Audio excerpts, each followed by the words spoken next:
नमस्कार ओडिशावासी शुभ सकाळ आज हूँ 12 सेप्टेम्बर गुरुवार आज रही देश विदेश गुरुत्वपूर्ण खबर सुभद्रा योजनार नुआ अपडेट आसला सहित 16 लाख लोक राशन कार्ड राज्य में कटि सहित आज लगातार 5 दिन प्रबल वर्षा हो कहुच्छी एमती अनेक गुरुत्वपूर्ण खबर रही भिडियो को शेष पर्यंत देखु आपण मैंने क्यों जिले देखुं निश्चित गोटे लेखाएं कमेंट कर दिंतु चलतु खबर उपर नजर पकाइबा। नंबर 1 मंगलवार दिन ओडिशा आसिबे प्रधानमंत्री निज जन्मदिन रे सुभद्रा योजनार उद्घाटन करिवे तेबे सारा राज्य रे एबे सुभद्रा योजना को नहीं बड़ अपडेट सेप्टेम्बर 17 तारिख रे ओडिशा आसिबे प्रधानमंत्री नरेंद्र मोदी तांकर एही दिन जन्मदिन आ सुभद्रा हिताधिकारी अकाउंट को टंका जियो बोली मुख्यमंत्री मोहन चरण माझी घोषणा करिसंती तेबे 11:35 रे वायुसेना रे स्वतंत्र विमान रे भुवनेश्वर विमान बंदर पहुंचीबे प्रधानमंत्री नरेंद्र मोदी यापर जनता मैदान को गस्त करेंगे दिन 12 गोटाए मध्य विभिन्न प्रकल्पर शिलान्यास करेंगे यापर सुभद्रा योजनार आवेदन करथिबा हिताधिकारी को प्रथम किस्ती टंका प्रदान करेंगे कहुच्छी तेणु जो मैंने आवेदन करिसेंती जदि तांकर अप्रूव लिखुची ताहले आपन को प्रथम किस्ती मिलियो बोली कहुच्छी तेणु आउ गोटे घोषणा कर 17 तारिख पर जो मैंने आवेदन करेंगे किस्ती मिलियो बोली कहुच्छी जदि आपणकर फॉर्म रे अप्रूव लिखाइब अप्रूव होइथिबो ताहले आपन को निश्चित मिलिबो आ जहार अप्रूव नथियो पेंडिंग थिबो तांकु मिलिबो नाही बोली कहुच्छी किछि अयोग्य हिताधिकारी माने मध्ये फॉर्म पकाइछन्ते बारंबार जदि एभली काम करती तांको ऊपर कार्यानुष्ठान नियाजियो बोली कहुଯାଇଛି तेणु आपण माने देखि चाहि पकांतु जदि आपण आर्थिक स्वच्छल वर्ग रे उन्नति नाही आपणकर पाइबा योग्य ताहले आपण निश्चित पकांतु आपण को 17 तारिख रे प्रथम किस्ती मध्ये मिल जिवो। नंबर 2 राज्य रे आउ एक घूर्णिबलय 14 जिला को येलो वार्निंग तेबे आज लगातार 5 दिन जाए प्रबल अति प्रबल वर्षा हो बोली पाणीपाग विभाग आकलन करिछि 14 एवं 13 तारिख रे प्रबल वर्षा हेबो गोटी दुईटी स्थान रे एते वर्षा हेबो जे मत्स्यजीवी को समुद्र को जीवा पई मध्ये बारण करा जायछि सेगुड़िक जिला है बालेश्वर भद्रक जाजपुर केन्द्रापड़ा जगतसिंहपुर कटक मयूरभंज केउंझर देवगढ़ संबलपुर झारसुगुड़ा पई येलो वार्निंग जारी करछि पाणीपाग विभाग आउ कुहा जायछि जे लगातार 5 दिन प्रबल अति प्रबल वर्षा हेबो तेणु सारा राज्य में 942.8 मिलीलीटर वर्षा रेकर्ड होता बेले 7% नियंटिया वर्षा होता जहाँफल एवं 5 दिन लगातार वर्षा हेबो वर्षार परिमाण बढ़िबो तेणु समुद्र को मत्स्यजीवी को बारण कराइछि जीवा पई।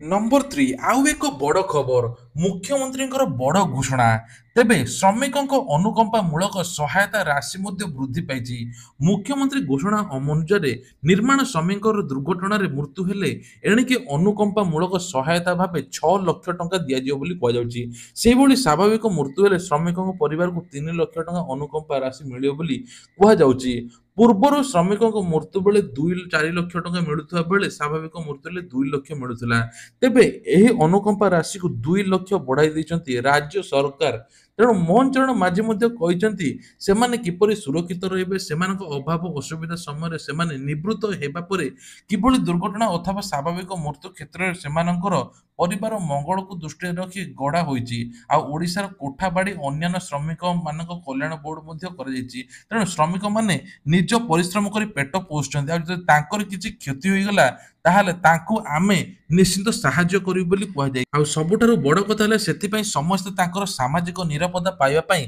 बोर्ड रे निज निज नामर पंजीकृत आवश्यक असुविधा समय केवल संस्था केवल एही सरकारी संस्था नै बरम आपनको प्रिय बंधु भाबे साब्यस्त करबो प्रति जिल्ला रे आपनको साहाय्य करिया पई श्रम अधिकारी माने कार्यरत अछंती मो सेवा नामर एक पोर्टल मध्ये एति पई कार्य करूची आपण जाय मो सेवा केंद्र रे बुझा बुझी मध्ये करि परिबे तेणु सबुठारु बड़ कथा होची दुर्घटना जनित मृत्यु हेले 6 लाख टंका अनुकंपा राशि मिलियो बोली मुख्यमंत्री आज घोषणा करिसंती।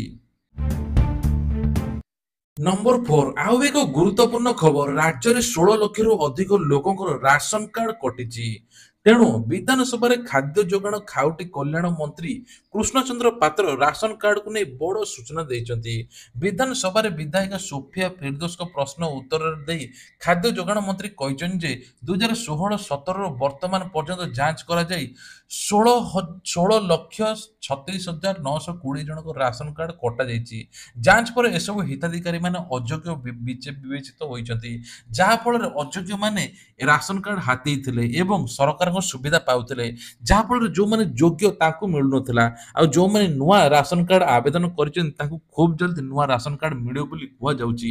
ତେଣୁ ଏହି ସୁଯୋଗରୁ ବଞ୍ଚିତ ଥିବା ଲୋକମାନେ ସାମିଲ କରାଯାଇଛି, ଯାହାଫଳରେ ଲୋକଙ୍କର ମଧ୍ୟ ବହୁତ ସୁବିଧା ହେବ ବୋଲି କୃଷ୍ଣଚନ୍ଦ୍ର ପାତ୍ର ଏନେଇ ସୂଚନା ଦେଇଛନ୍ତି।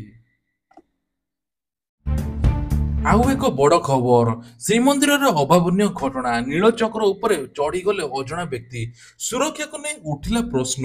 ଶ୍ରୀମନ୍ଦିରରେ ଏକ ଅଭାବନୀୟ ଘଟଣା ଘଟିଛି, ଯାହା ଦଧିନଉତି ଉପରେ ଅଜଣା ବ୍ୟକ୍ତି ଦେଖିବାକୁ ମିଳିଛି। ତେବେ ଏତେ ଉପରକୁ କେମିତି ଚଢ଼ିଲେ ତାହା ସମସ୍ତଙ୍କୁ ଆଶ୍ଚର୍ଯ୍ୟ କରିଛି।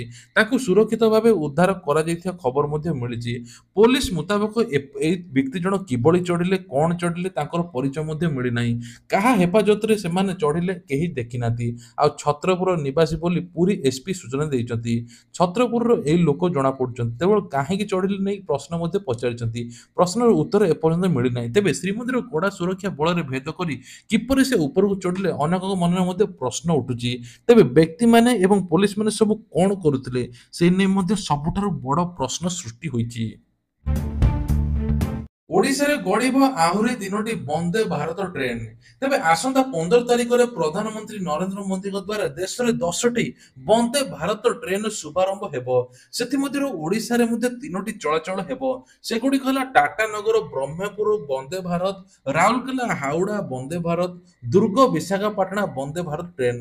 ବ୍ରହ୍ମପୁର ଷ୍ଟେସନରେ ଅନୁଷ୍ଠିତ ହେବାକୁ ଏହି କାର୍ଯ୍ୟକ୍ରମରେ ଯୋଗ ଦେବାକୁ ରେଳ ମନ୍ତ୍ରୀ ଅଶ୍ୱିନୀ ବୈଷ୍ଣବ ଆଜି ମୁଖ୍ୟମନ୍ତ୍ରୀ ମୋହନ ଚରଣ ମାଝୀଙ୍କୁ ନିମନ୍ତ୍ରଣ କରିଛନ୍ତି। ଆଉ ରେଳ ମନ୍ତ୍ରଣାଳୟ ପକ୍ଷରୁ ପୂର୍ବତଟ ରେଳ ମହାପ୍ରବନ୍ଧକ ପରମେଶ୍ୱର ଫୁଙ୍କୁଆଲଙ୍କୁ ମଧ୍ୟ ଆଜି ବିଧାନସଭାରେ ଶ୍ରୀ ମୁଖ୍ୟମନ୍ତ୍ରୀ ମାଝୀଙ୍କୁ ସାକ୍ଷାତ କରି ପ୍ରଧାନମନ୍ତ୍ରୀଙ୍କ ଦ୍ୱାରା ଥିବା ଏହି ଶୁଭାରମ୍ଭ କାର୍ଯ୍ୟକ୍ରମରେ ଯୋଗ ଦେବାକୁ ମଧ୍ୟ ନିମନ୍ତ୍ରଣ ହୋଇଛି।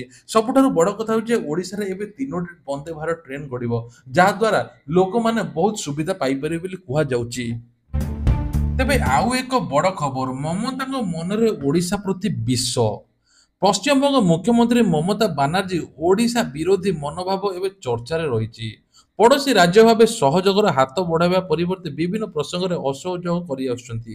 ତାଙ୍କ ମନରେ ଓଡ଼ିଶା ପ୍ରତି କେତେ ବିଷ ଭରି ରହିଛି ଗତକାଲି କୋଲକାତାରେ ଅନୁଷ୍ଠିତ ପ୍ରଶାସନିକ ବୈଠକରେ ଦେଇଥିବା ମନ୍ତବ୍ୟରୁ ସ୍ପଷ୍ଟ ହୋଇଛି। ଗତକାଲି କୋଲକାତା ସ୍ଥିତ ନବାନ୍ନରେ ସଭାଘରରେ ଏବେ ପରିସରରେ ଉଚ୍ଚସ୍ତରୀୟ ବୈଠକରେ ଯେଉଁଥିରେ ମୁଖ୍ୟମନ୍ତ୍ରୀ ମମତା ନିଜେ ଅଧ୍ୟକ୍ଷତା କରୁଥିଲେ। ମନ୍ତ୍ରିମଣ୍ଡଳର ସମସ୍ତ ସଭ୍ୟ ବରିଷ୍ଠ ପ୍ରଶାସନିକ ଅଧିକାରୀ ଉପସ୍ଥିତ ଥିଲେ। ବୈଠକରେ ରାଜ୍ୟର ସାମ୍ପ୍ରତିକ ପରିସ୍ଥିତି ସମ୍ପର୍କରେ ଆଲୋଚନା ମଧ୍ୟ ହୋଇଥିଲା। ତେବେ ଓଡ଼ିଶା ପ୍ରସଙ୍ଗ ଉଠିଥିଲା। ସୂଚନା ଅନୁସାରେ ବୈଠକରେ ମମତା ଓଡ଼ିଶା ପ୍ରତି ନିଜର କଠୋର ଆଭିମୁଖ୍ୟ ପ୍ରଦର୍ଶନ କରିଥିଲେ। ଏମିତିକି କହିଥିଲେ ଓଡ଼ିଶାରେ ବିଭିନ୍ନ ପର୍ଯ୍ୟଟନ କ୍ଷେତ୍ର ବିଶେଷ କରି ପୁରୀକୁ ସବୁଠାରୁ ଅଧିକ ପଶ୍ଚିମବଙ୍ଗ ପର୍ଯ୍ୟଟକ ଯାଇଥାନ୍ତି। ସେମାନଙ୍କଠାରୁ ମିଳୁଥିବା ରାଜସ୍ୱ ପାଇଁ ଓଡ଼ିଶା ପୁରୀର ବିକାଶ ହେଉଛି ବୋଲି ଏମିତି କହିଛନ୍ତି, ଯାହାଫଳରେ ଓଡ଼ିଶାବାସୀଙ୍କ ମନରେ ବହୁତ ଠୋସ୍ ପହଞ୍ଚିଛି। ଓଡ଼ିଶାବାସୀ ବହୁତ ମନ ଦୁଃଖ କରୁଛନ୍ତି। ମମତାଙ୍କ ଏଭଳି ବୟାନକୁ ସମସ୍ତେ କଟାକ୍ଷ ମଧ୍ୟ କରୁଛନ୍ତି। ଏଭଳି ବୟାନ କାହିଁକି ଦେଲେ? ପଶ୍ଚିମବଙ୍ଗ ପାଇଁ କଣ ପୁରୀ ବିକାଶ ହେଉଛି ଏମିତି ପଚାରିଛନ୍ତି ମଧ୍ୟ କିଛି ଲୋକ। ତେବେ ଆଉ ଏକ ବଡ଼ ଖବର, ମନ୍ତ୍ରୀ ମୁକେଶ ମହାଲିକଙ୍କ ବଡ଼ ଘୋଷଣା, 5 ବର୍ଷରେ 1.5 ଲକ୍ଷ ନିଯୁକ୍ତି। ତେବେ 5 ବର୍ଷରେ 1.5 ଲକ୍ଷ ସରକାରୀ ପଦକୁ ନେଇ ଆରମ୍ଭ ହୋଇଛି ପ୍ରକ୍ରିୟା। ନିଯୁକ୍ତି ଏବଂ ବେକାରୀକୁ ନେଇ ଉଦ୍ବେଗ ପରେ ତଥ୍ୟ ରଖିଛନ୍ତି ମୁକେଶ ମହାଲିକ। ଆଉ ପ୍ରକ୍ରିୟାରେ ସ୍ୱଚ୍ଛତା ଆଣିବାକୁ ଖୁବ୍ ଶୀଘ୍ର ଅଣାଯିବ ଆଇନ, ଯାହାଫଳରେ ଜେଏସଡବ୍ଲ୍ୟୁ ଓଡ଼ିଶାରୁ ମୁହଁ ଫେରାଇବା ପରେ ଅଭିଯୋଗ କରିଛନ୍ତି। ତେବେ ସବୁଠାରୁ ବଡ଼ କଥା ହେଉଛି ବିଧାନସଭାରେ ବିଧାୟକଙ୍କ ବେକାରୀ ଚିନ୍ତା ନେଇ ସମସ୍ୟା ହୋଇଥିଲା। ରାଜ୍ୟରେ ବେକାରୀ ଶହ ଶହ ସରକାରୀ ପଦବୀ ପୂରଣ ନ ହେବା ଯୋଗୁଁ ପ୍ରସଙ୍ଗ ଉଠାଇଛନ୍ତି। ତେବେ କୁହାଯାଉଛି ଯେ ସରକାରୀ ପଦବୀ ଖାଲି ପଡ଼ିଛି, କିନ୍ତୁ ଏପର୍ଯ୍ୟନ୍ତ କେହି ପୂରଣ ହୋଇନାହିଁ। ନୂଆ ସରକାର ନିଯୁକ୍ତି ଉପରେ ଗୁରୁତ୍ୱାରୋପ କରି 5 ବର୍ଷ ଭିତରେ 1,50,000 ପଦବୀ ପୂରଣ ପାଇଁ ପ୍ରତିଶ୍ରୁତିବଦ୍ଧ କରିଛନ୍ତି। ମୂଳ ପଦବୀରେ 1,32,459 ପଦବୀରୁ 92,000 ଅଧିକ ନିଯୁକ୍ତି ପାଇଁ ଅନୁମୋଦନ ଦେଇସାରିଛି। ଆଉ ଉଚ୍ଚ କ୍ଷମତା ସମ୍ପନ୍ନ କମିଟି ମଧ୍ୟ କୁହାଯାଇଛି। ତେବେ 65,000 ପଦବୀ ଏବେ ପୂରଣ କରାଯିବ। ଚଳିତ ବର୍ଷ ଶେଷ ସୁଦ୍ଧା ଆହୁରି 627 ସରକାରୀ ପଦବୀ ପୂରଣ ହେବ। ତେଣୁ ମୁଖ୍ୟମନ୍ତ୍ରୀ ମଧ୍ୟ କହିଛନ୍ତି ଯେ ଏଥର ଯେଉଁ କୌଣସି ପଦବୀ ଖାଲି ଅଛି ଖୁବ୍ ଜଲଦି ପଦବୀ ପୂରଣ ହେବ। କୌଣସି ଲୋକ ଏବେ ଓଡ଼ିଶା ବାହାରକୁ ଯିବେନି, ଓଡ଼ିଶାରେ ଥାଇ ନିଯୁକ୍ତି ମଧ୍ୟ ପାଇବେ। ତେବେ ଶେଷ ଖବର, ବିଜେପିକୁ ବିରୋଧୀ ଦଳ ନବୀନ ପଟ୍ଟନାୟକ ଟାର୍ଗେଟ।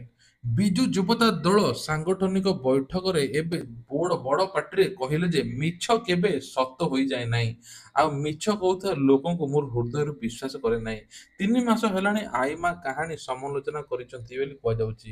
ତେଣୁ ନବୀନ ଏସବୁ କଥା କହିଛନ୍ତି। ନବୀନ ଅଭିଯୋଗ କରିଛନ୍ତି ଯେ ମାଗଣା ବିଜୁଳି, ମାଗଣା ଭତ୍ତା, ସୁଭଦ୍ରା ଯୋଜନା ଏକ ଡବଲ ଷ୍ଟାଣ୍ଡାର୍ଡ ନୀତି ଆପଣାଉଛନ୍ତି ରାଜ୍ୟ ବିଜେପି ସରକାର, ଯାହାର କିଛି ନାହିଁ। ନବୀନ କହିଛନ୍ତି ଯେ ଲୋକଙ୍କ ହୃଦୟ ଜିତିବା ପାଇଁ ଆଗରୁ ଏସବୁ କହିଥିଲେ, କିନ୍ତୁ ଏପର୍ଯ୍ୟନ୍ତ ଲୋକଙ୍କ ହୃଦୟ ଜିତି ପାରିଲେ ନାହିଁ। ଓଡ଼ିଶାର ବିକାଶ ପାଇଁ ବିଜେଡିର ସୃଷ୍ଟି। ଆଉ ବିଜୁ ବାବୁଙ୍କ ବିନା କୌଣସି ଦଳ କାମ କରୁନଥିଲା। ଆଉ ବିଜୁ ବାବୁ ଦଳ, ବିଜେଡି ଦଳ ଆଗକୁ ଓଡ଼ିଶା ଉନ୍ନତି ପାଇଁ ଭାବିଛି ଆଉ ଭାବିବ। ବିଜେପି କେବେ ବି ଭାବିବ ନାହିଁ ବୋଲି ଏମିତି ମଧ୍ୟ କହିଛନ୍ତି ନବୀନ ପଟ୍ଟନାୟକ। ତେବେ ଇଏ ଥିଲା ଆଜିର ଦେଶ ବିଦେଶର ଖବର। ଏଇଭଳିଆ ଖବର ପ୍ରତ୍ୟେକ ଦିନ ପାଇବା ପାଇଁ ସକାଳ 5ଟାରେ ହେଲେ ଆମ ଚ୍ୟାନେଲକୁ ସବସ୍କ୍ରାଇବ କରନ୍ତୁ, ଯାହାଫଳରେ ଆପଣମାନେ ସକାଳ 5ଟାରେ ଆମ ଖବର ଆଗେ ଦେଖିପାରିବେ। ଜୟ ଜଗନ୍ନାଥ।